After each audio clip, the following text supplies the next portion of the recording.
Welcome to Unwinding with Support Group, a mental health podcast by licensed professionals where we discuss mental health topics from a real-world perspective, all while having a drink. So hang out, have some laughs, enjoy the ride, and maybe learn a bit. All right, everybody, welcome to another episode of Unwinding with the Support Group. Per usual, I'm Arlene. I'm an LPC. Today, I am drinking water. I know, not spicy at all. But I also have a special guest here today with me. I have Len May. Len is a global speaker, recognized authority in personalized medicine, genetics, and human optimization.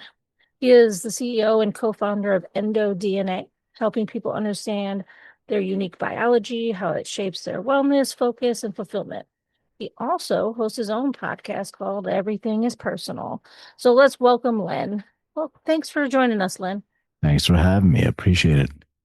Awesome. That's like a lot of things you have going on there. It was like a mouthful. As you were reading, I was thinking the same thing, but I have a quick story. So I was doing a talk, trying to remember where, but it doesn't matter. So the guy that was introducing me, he goes, when I introduced Len May, he's an autodidactic polymath. And I was like, what? What does that even mean? I had no idea what it meant. So I had to go look it up, but I thought he was calling me names and stuff. I'm originally from Philly, so I thought, we have to break out the Philly, but he was actually complimenting me. So a polymath is somebody who has a expertise in the various different subjects. Outside of school, you become an expert in that. So like a poster child for a polymath would be like Leonardo da Vinci.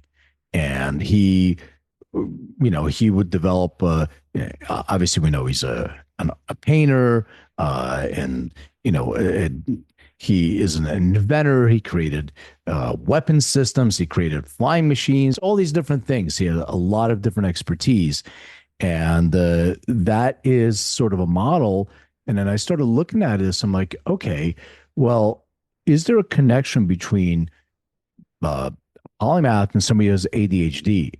And apparently there is. So I started researching that deeper because it took him 10 years to complete the Mona Lisa. But for the hundreds of projects he completed, thousands he didn't complete. I started like doing a deeper dive, and people like Richard Branson and all these other people, and I found commonality. So I tried to find a book on it, and I found a book on polymathy, but there wasn't a book on ADHD and polymath connection. So I wrote one. So that's well, perfect. Awesome. Actually, that's a great segue into why DNA, why co-found of EndoDNA, and what why that? Why DNA? Maybe I can start. I'll tell you why DNA, then I'll tell you about sort of my journey, my origin story. DNA is the GPS of life. So this is our own GPS unit. When we know what our genome is, we know where our own personal potholes are in our own road. So the idea is to try to avoid stepping into something that we know is there. Most people go through life without understanding. So if I live in Los Angeles. As I said, I'm from Philly. So if I get in a car and I drive from LA to Philly without a GPS, maybe my old maps or however we used to do it back in the day, I'll get there eventually, but I may make some wrong turns. I may hit some traffic jams. Other things can happen, but I'll get there. If I have a GPS, I can just put my location in, and it's going to help me avoid those roads that I shouldn't be on and help me avoid those wrong turns. So your DNA is just that for you. And I think what people don't understand, and I talk to people a lot about genetics, like, what can I do? I was born this way. It's in my genes. I'm that's what's going to happen to me.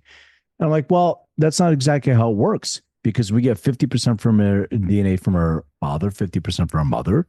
But the epigenetic expression, which is the turning on those switches. So if I can give like a visual example, think of a big circuit breaker with a bunch of on-off switches. So when we're born, maybe 20, 30%, depending on the individual, are turned on. The rest of the circuit breakers are off.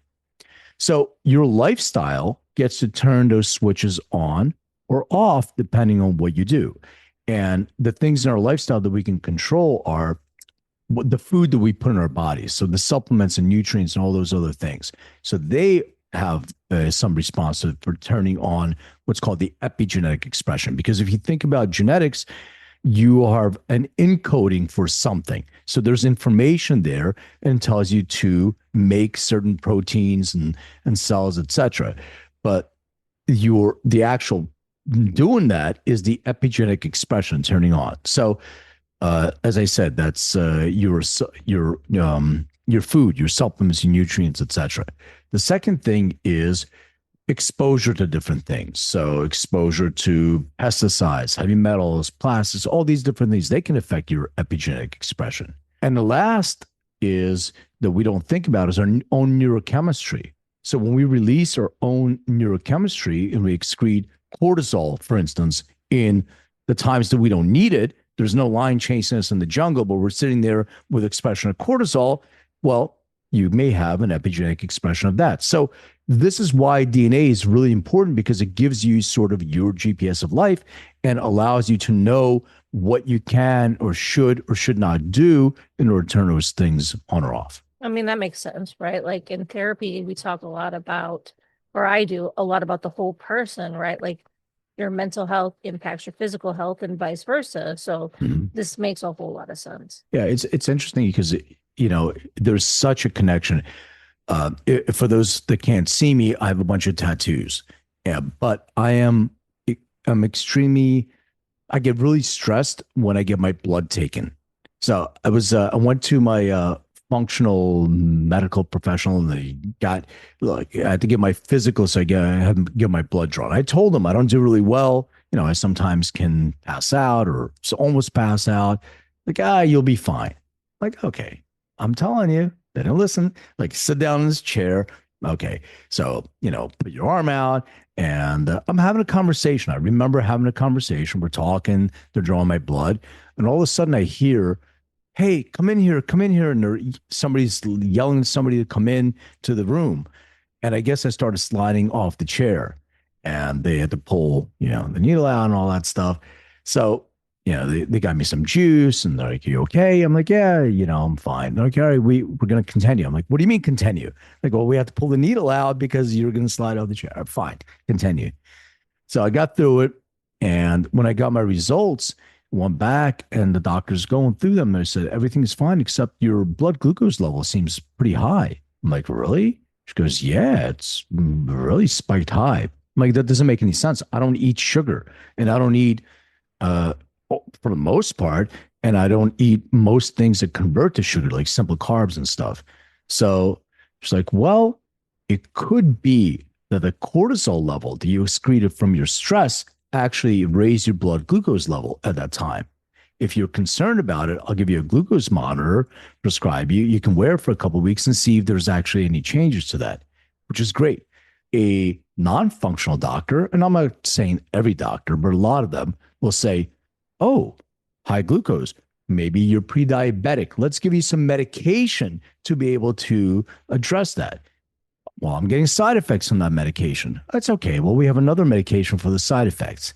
So this sick care versus preventative healthcare model, these are two parallels that are sort of going in different directions. And that's the thing that, we want to help people solve, is get ahead of some of these issues before they express themselves. No, I agree, because you're right. There definitely is a difference, 100%. Yeah. All right. You said you'd tell us your origin story. So what is the origin story? Well, I don't know how it's going to resonate with the audience, but I'm pretty transparent. And, people can read about me. I was born in Lithuania, and immigrated to the U.S. when I was about 6 years old with my parents. And I was when I learned the language and everything, I would sit in class. The teacher would call me, and my mind would be elsewhere, be sort of daydreaming or thinking about other things. It wasn't paying attention. And then, I started being disruptive in class. So I get in trouble, and my parents would be called. So when I was about 14, I think, they started taking me to some doctors and some therapists, and they diagnosed me with ADD. Like at that time, there was like ADHD and ADD that were separate because I wasn't hyperactive. Now it's under one umbrella as like neurodivergence. So, and they put me on medication, and it was like, okay, I can't say the medication didn't work. It just removed my sense of feeling that there was any like I wasn't happy, I wasn't sad. It was just kind of going through the motions. And then I was going to high school, and I met these older kids, and I think it was in ninth grade or something. They asked me if I want to smoke a cigarette. I was like, yeah, sure. I get to hang out with the cool kids, smoke a cigarette. That's when smoking cigarettes was still cool. It's not anymore. We didn't know as Right, much. right, So, right. and I never questioned why they only had one cigarette. And they had one cigarette, and they passed it around. And I was dabbling already, and I took a drag of that. And I was like, that doesn't really taste like a cigarette. I took another one, and then they're laughing at me. And they ended up putting cannabis inside the cigarette. And when I went back to class, the way I describe it is I if you have a bunch of browser windows open in your browser, that's what goes on in your head, and you're sort of like, this one, this one, this one. So it closed with the windows and helped me to narrow them and helped me to focus. So I got off the prescription medication, and cannabis became my go-to medicine. My parents didn't really care for that too much over time, so they would, punish me and all that stuff. And when I was around 17, almost 18, I guess, somewhere in that range, they ended up calling the cops on me and trying to have me arrested, and they kicked me out of the house. So I had my homeless journey, lived in motels, and sort of couch surfed for a while. And then my grandmother allowed me to crash on her couch. So I did. And then there was this record store called Tower Records. Some people may remember Tower Records, like the best music store there was. And anyway, long story, a little bit longer. I got a job there, and then I became a music buyer. But I was still consuming cannabis as my medicine. Got into university. I was going to physical therapy school, and I opened up an internet company in 1993. Ended up being recruited by a bunch of different companies, but I was still, cannabis was still my thing. I was trying to figure out, how is it working for me? Why is it working for me? Fast forward, I was a commercial real estate broker for a while, then moved to California. These guys came into the office, and they were trying to open up an alternative pharmacy. And I was like, well, what are they trying to open up? We don't understand. You help them. So I talked to them, like, what are you guys opening up?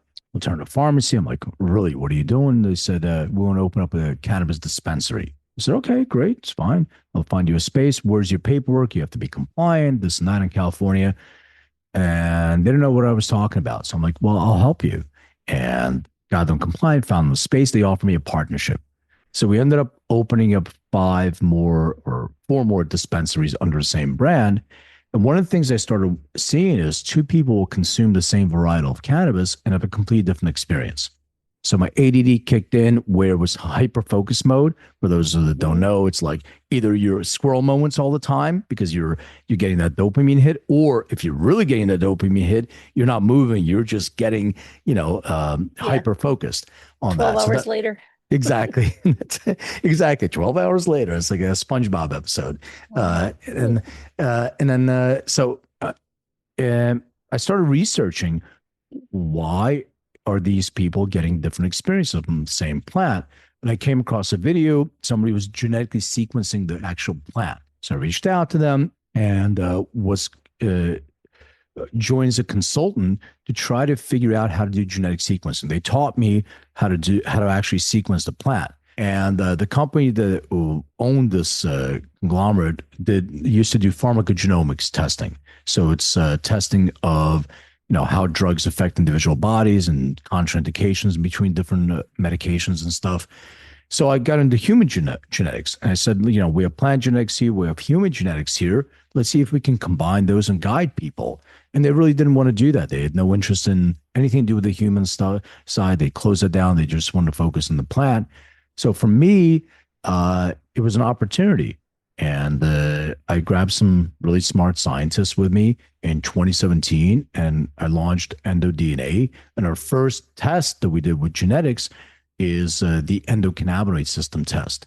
Tests your own endocannabinoid system. I can explain that as well if you want. But we got a patent. We filed a patent in, I think, 2018 on the use of DNA to make recommendations associated with the endocannabinoid system. And we have that patent issued as well. So that was my first foray into genetics and guiding people to kind of avoid those adverse events. And then after years of doing it, thousands of customers, and we have a bunch of clinical trials and published 16 citations on PubMed, et cetera. I had a doctor to call me up, and she was like, Len, I'm seeing a lot of patients in their late 20s, early 30s with perimenopause symptoms. I'm like, okay, interesting. Really early, young, maybe it has something to do with the hormones that's in their water and food and stuff, but I don't know. That's for somebody else to kind of evaluate. And then she said, I'm also seeing a lot of women who are coming in with menopause symptoms, but really extreme symptoms like hot flash severity, frequency, weight gain, all these different things. She said, is there a way that we can get ahead of some of these issues before they express themselves? So I usually say yes to everything, and then I find out later if we can actually do it. So I'm like, yeah, we can do that. Then I went back to my bioinformatics team, and we were actually able to do that. So we build our first female hormone health test, and then we build a male hormone health test. And then we sort of shifted our business to focus on all these different tests and for healthcare practitioners so they can guide a patient to a personalized experience with their health and wellness, whatever that could be, hormone health or regenerative health or nutrigenomics, what nutrients they may be deficient in, skin, and cognitive health, which is a big one as well. Wow, that's pretty cool. So let me ask this. So with all of this and obviously our DNA, how do you use DNA then as like a superpower? Yeah. Well, so knowledge is your superpower. And the way that you do that, just to explain how it works in genetics, it's a buccal swab. So you swab the inside of your cheek, is de-identified. It's HIPAA compliant. So I know people are concerned, somebody's going to get our genetic data. We are tracking data, but it's de-identified. So you have a record locator, not Arlene, your personal name is not associated with that. So once you actually know what you're genetically predisposed to, you can create a personalized protocol, or your doctor can, that's specific to you to be able to address some of these conditions, issues, challenges, or to improve your own personalized health and wellness. So you're getting ahead of these challenges. So now that you actually know, you have your own personalized protocol. So one of the things that you want to do is address things that you may be predisposed to. The second thing is improve your health and wellness that's personalized to you. So like things like you can use a pharmaceutical intervention. I'm not an anti-pharmaceutical intervention. Some of them are good when they're personalized to you, but also your dosing is specific to you. How do you metabolize? What type of aromatizer are you? So that dosing is really key. And using, novel therapeutics like peptides, but which ones, for which condition, and how much should I take for this individual based on that? Also, things like exosomes, stem cells, all these other things. So knowing what to take for the individual is extremely important. The second thing is supplementation. Well, if somebody has a gene like the MTHFR gene, most people know that gene, maybe in order for you to have better absorption, you have to add folate to that because you have the genetic predisposition on that. So understanding that and how to consume supplements. So what you're naturally deficient in, vitamins, nutrients, minerals, etc. Let's add those exogenously into our bodies and make sure that we're bridging that gap that we may be deficient in naturally. And the third is lifestyle modifications. So what does that mean? Well, it could be simple as exercise, diet, those kind of things. But you can also add things like red light therapy and sauna and cold, etc. So once you have these recommendations from the doctor approves them and puts them into your own treatment plan in your patient portal. But here's where it becomes a true superpower is the feedback loop. So the feedback loop, and it's all built with AI. We have a patent on machine learning based efficacy predictions based on genetic and biometric information. So the key is how do we know how it's working for that individual? And the feedback is patient reported outcomes. So you're telling the platform, I'm feeling this, I'm feeling that. Also, there's an epigenetic test. So now when they come in 3 months, let's say we take a blood draw, the doctor takes a blood draw, and we can see those markers, have they been turned on? If you remember those switches, are they turn on or they turn off? And then the platform adjusts and maybe modifies the protocol a little bit more. So when we are empowered with information, we are now in partnership with our healthcare practitioner. So at the end of the day, your doctor has hundreds of patients, maybe. You are your most important patient. So you have to be, and I'm not talking about like, I'm going to just ask Chat GPT what to do. I'm talking about how do you make sure you collaborate with your practitioner and the AI has guardrails on it. So it's trained and grounded specifically to what the practice does and takes all that information. So like we're getting feedback. So it's not only feedback for the individual, but the doctor can say, you know what? Your genetic profile is similar to these other 50 patients. And this is a protocol that really was effective for these 50 patients. So this is what I'm going to start with. And I'm going to try to modify when I get the feedback. So you actually bookend that experience. That's very, that can be very helpful. And I say this like as a mental health professional, because one of the things that I think is most frustrating, especially for people with mental health, is I call it the spinning wheel of meds, right? You go in and you're like, hey, I struggle with anxiety, for example, and they're like, oh, try this, but it doesn't work. So then they up the dose and it's still not working. And then you have to stop taking that one to try something else. But it's like this big cycle of like just a spin the wheel to see what med works for you, because not all meds work for you. So knowing this ahead of time is such a huge deal, because it eliminates like just that on like a mental health part. Yeah, especially we have, so we're doing three clinical trials right now, one on Alzheimer's, one on Parkinson's, one on autism, and there's certain drugs that are working, but we can actually see maybe you have a predisposition that you get ahead of, so it doesn't express itself. So, like for instance, and this isn't specifically mental health, but Alzheimer's. If somebody has a predisposition in a gene like ApoE4, well, you're 50 times more likely to develop Alzheimer's than the average person. However, that also matches with your lifestyle. Like if you're putting certain things in your body and all these other things, stressors, they can turn those things on. So understanding this helps you to modify, your diet and all these other things that you can do, and do mental exercises and make sure you reduce inflammation. But, going back to medication, I've lost many people in my life to overdose, and most of them started with medication, prescription medication. Mm-hmm. And as they start with prescription medication, they start upping the dose. Well, it's not working for them, or they're getting side effects. So they start getting higher and higher doses. And now they start taking illicit versions of those substances. And even like I had a friend, really close friend of mine, that he got onto opioids after mental health and physical issues and all that other stuff.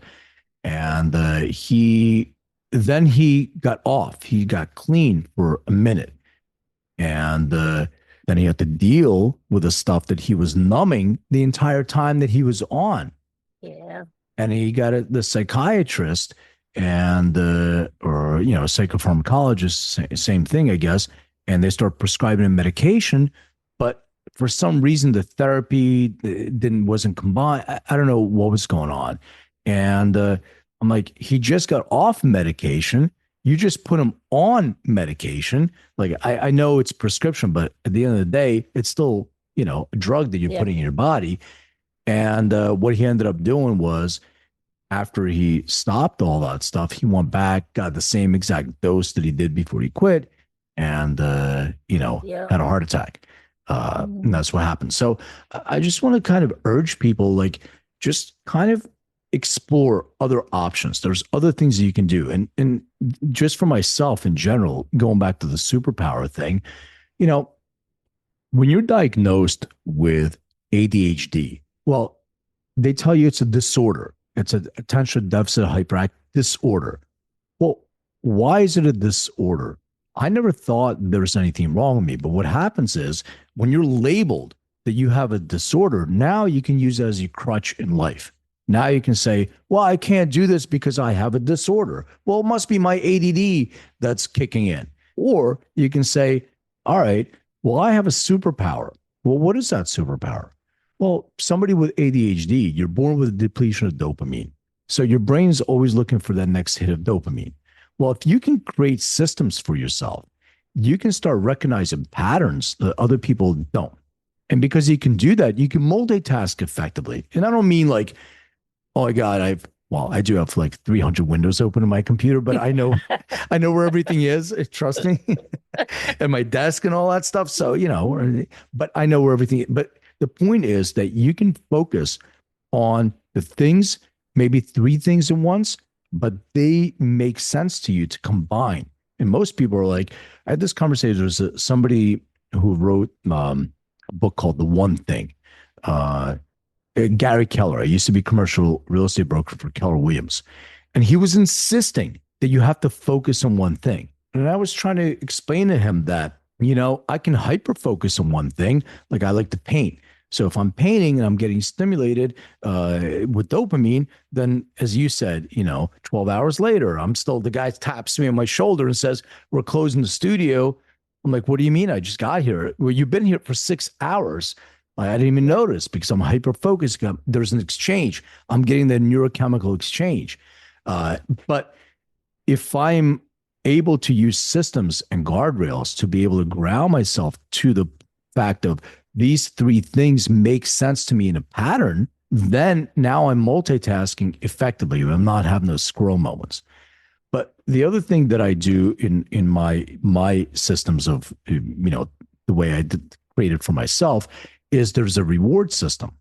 So if I'm doing something that is not giving me that dopamine and I'm forcing myself to do it, I have to make sure that at the end of that task, there's a carrot. So I'll give you another example. Gym. I don't like to go to the gym workout. I'm not that person who likes to go to the gym. But I go to the gym like 4 times a week, 5, I don't know, it depends. But I realized that I love going to the sauna. So Mm. my goal is not to go, the workout is to get to the end result, which is my carrot of the sauna. So I'm going to go get through it, even though I don't like it. It's not that I don't like it. I don't like going there. It's just like that's motivation. Once I'm there, it's fine. But the motivation is not going to the gym and saying, I'm going to look good and all that. Great. That's not enough. It's that carrot at the end that's going to give me that dopamine hit that I so much enjoy. And during COVID, I took this class on flow state. I don't know if you're familiar with that or Yeah. not, from Stephen Kotler, and he was saying you can prime yourself for flow state. So if you know what it is that your neurochemicals are firing at the optimal levels, if you figure out what that is, you can prime yourself for that. And for me, it took me a while, but I figured out one of the things is hiking. And I'm lucky I live in Los Angeles now. So in January, I can go out in shorts and go hike. But also because I realized that that's my flow state, and I was trying to like take notes and I was trying to do stuff as I'm hiking, and it wasn't working for me. But what happened was when I disconnected from that and I just connected to just being there, if I go in with a question, like there's something I need answered, but I asked the question beforehand and I go on a hike, there is some sort of like, I don't know if it's vibrational download. I know I'm in LA and I'm going to sound all woo woo, but there's something that opens up the answer sort of comes to me. And then after I'm done, I'll put in my notes section and all that stuff. So, these are all the things that you can actually use your own superpowers for if you tune into them correctly. And instead of always like pointing fingers, oh, so what's wrong with me? What's wrong with me? I have this, I have that. Maybe think about what's right with you for as a option. I agree. One of the things, like, obviously I work with a lot of people who have like ADHD or ADD. Um, and we talk about building in systems all the time because you talked about, the squirrel. I walk into the kitchen to start doing the dishes. Halfway through the dishes, I look over and there's a sock I need to put somehow in the laundry, and I take it into the laundry and I'm starting to do the laundry, but still didn't finish the dishes, but I forgot about the dishes. So now, now I've got like 12 tasks going, but none of them are done. But I've ended up back in the kitchen to finish the dishes. Right. And so developing systems and things that do exactly that.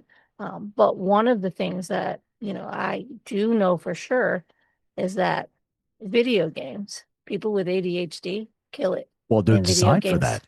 They're designed. The video Uh-huh. game designers actually design for maximum dopamine stimulation, and that's the issue.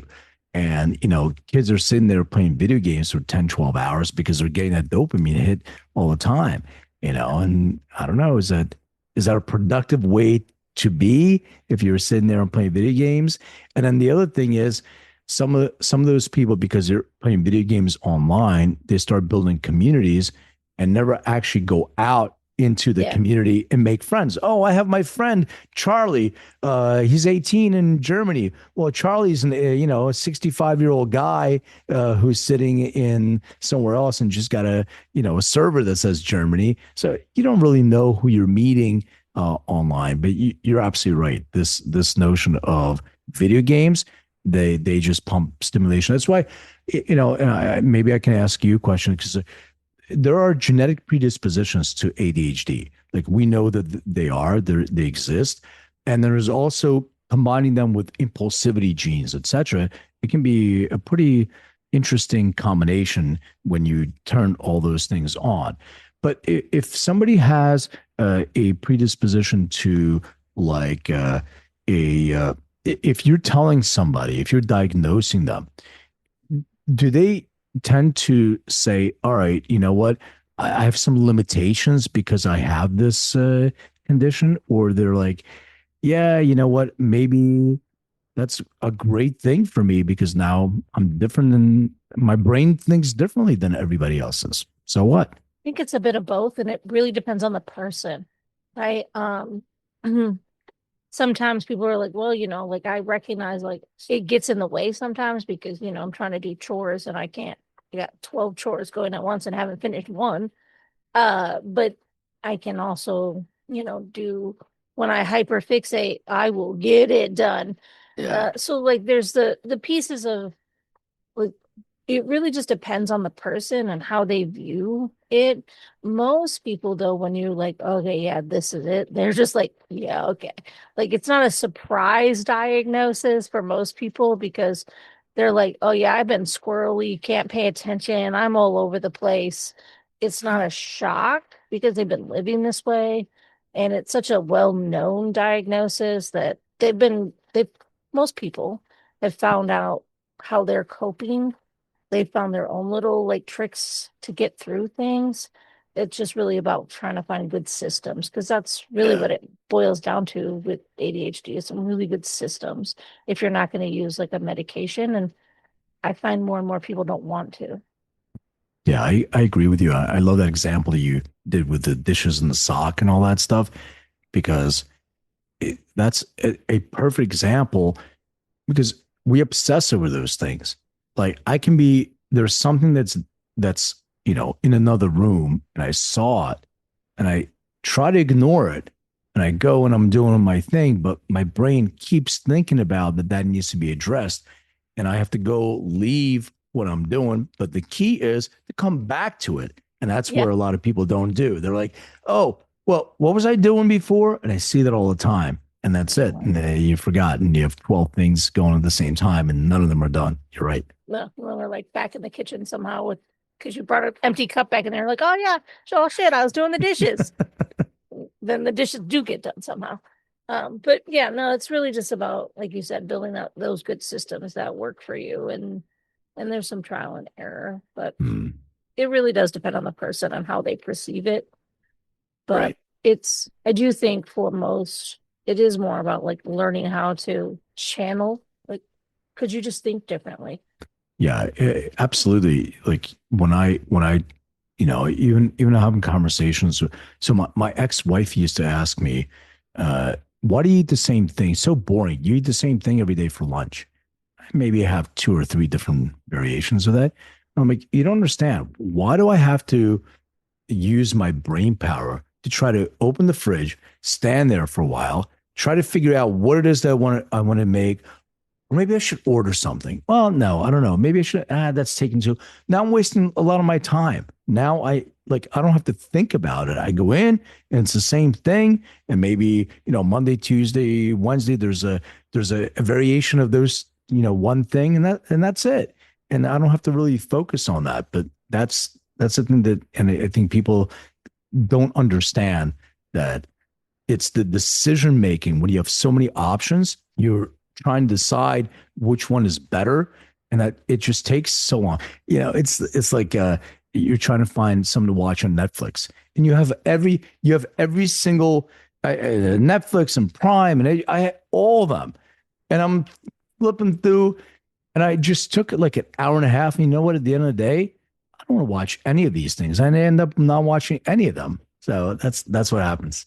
No, you're exactly correct. It's like, oh, okay, listen, look at all the options. And okay, well, what about this one? What about that one? What about these ones? What about this? 45 minutes later, I don't want to watch any of this. Yeah, that's what happens all the time.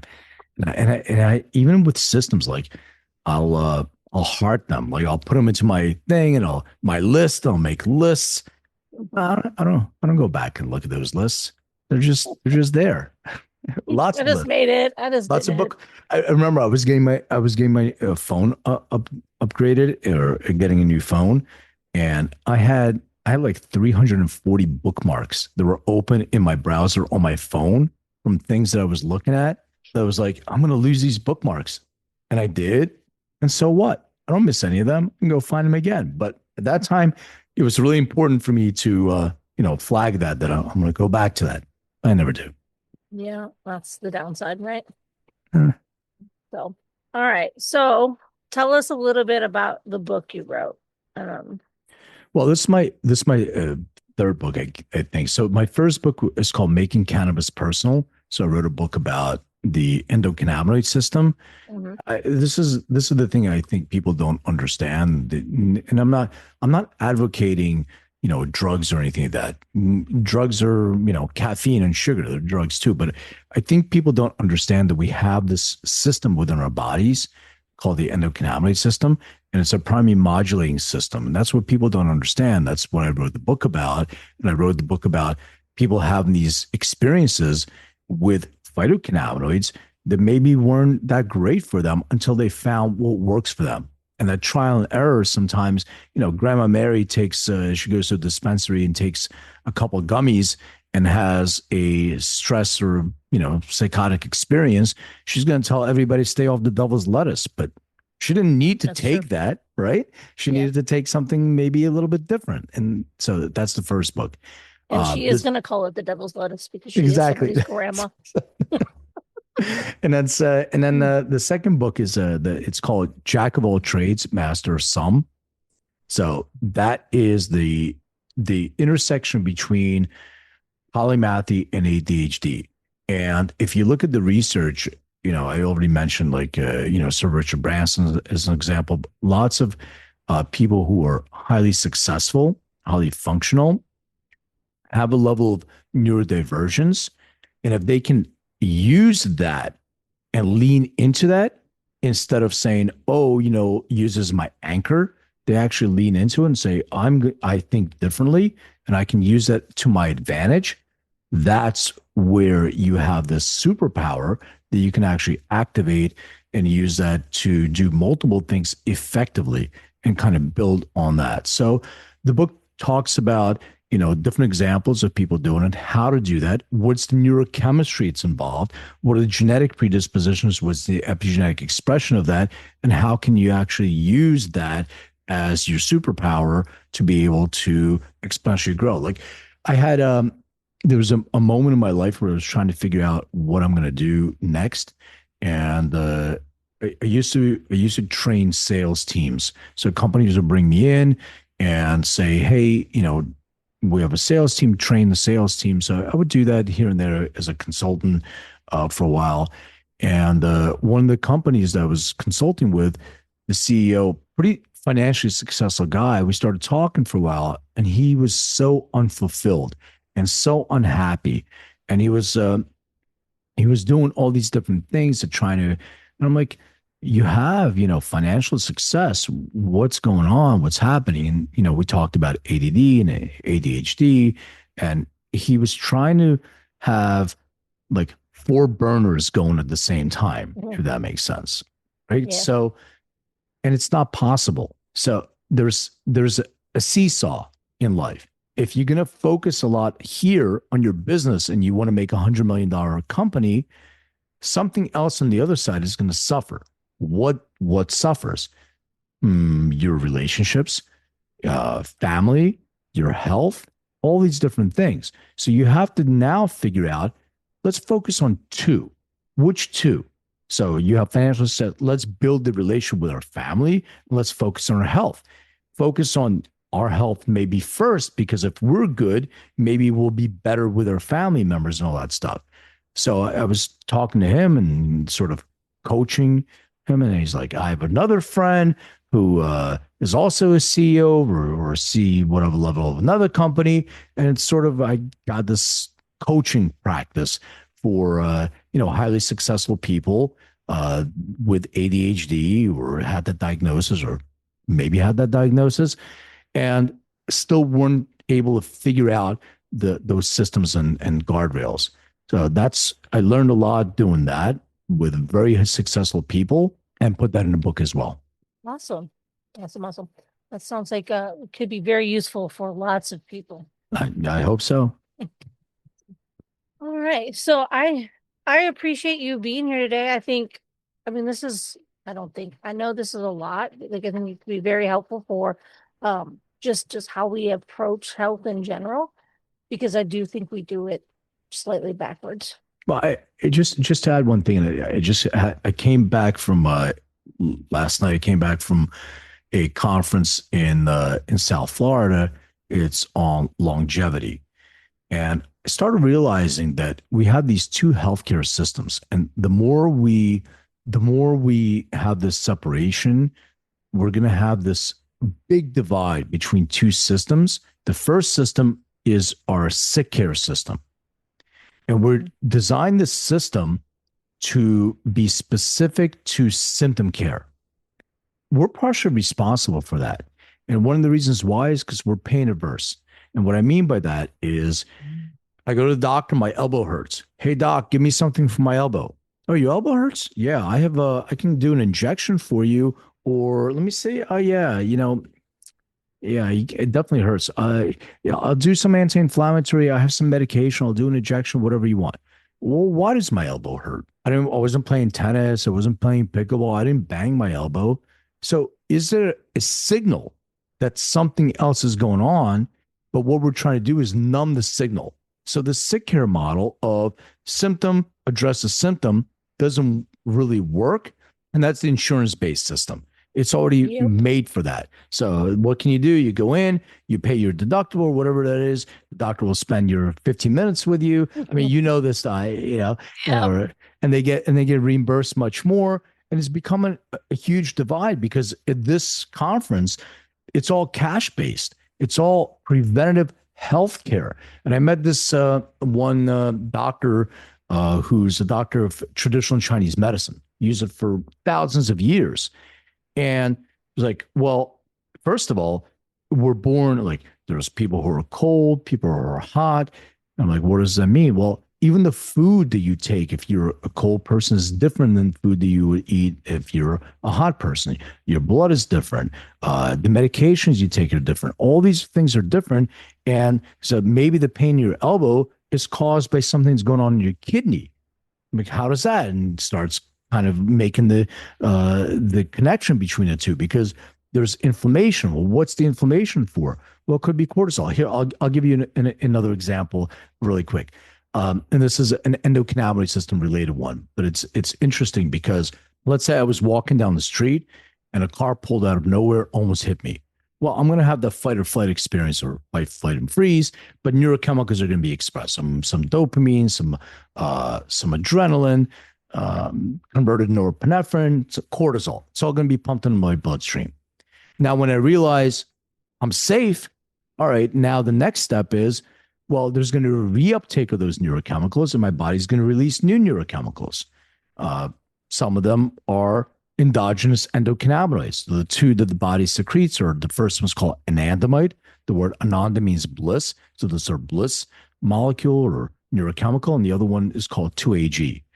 Well, to go back to genetics, there's a gene called FAAH, fatty acid amide hydrolase. If somebody has a genotype, it doesn't matter, a certain genotype of that means that they break down more anandamide than the average person. So they're not secreting enough anandamide endogenously, naturally.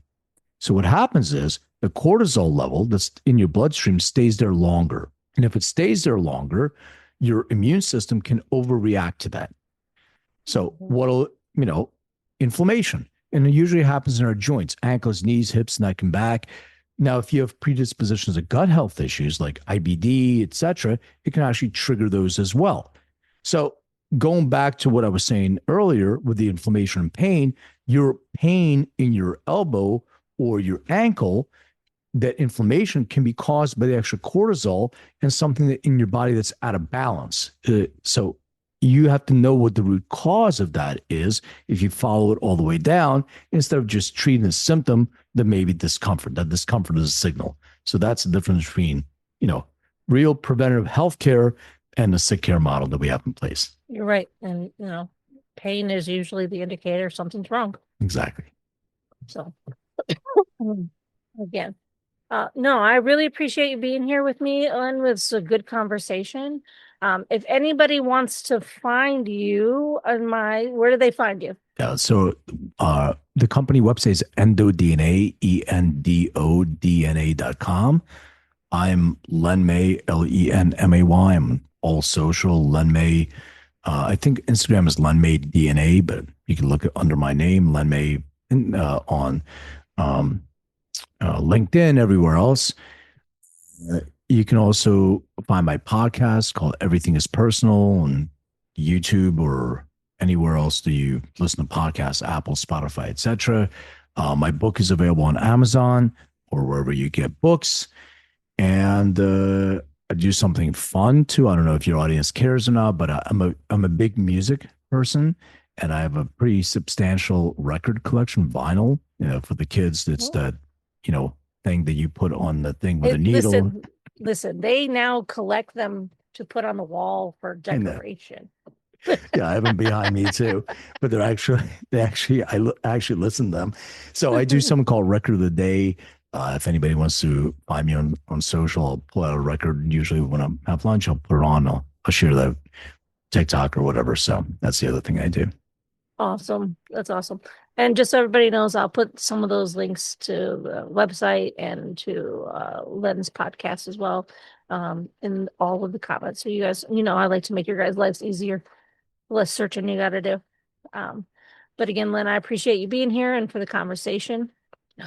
For everybody else, give us a like, a follow, a share, share with your friends, your enemies. We like to keep people guessing around here. You know that.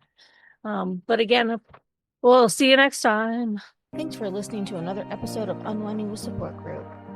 Follow us on Substack. Give us a like, a follow.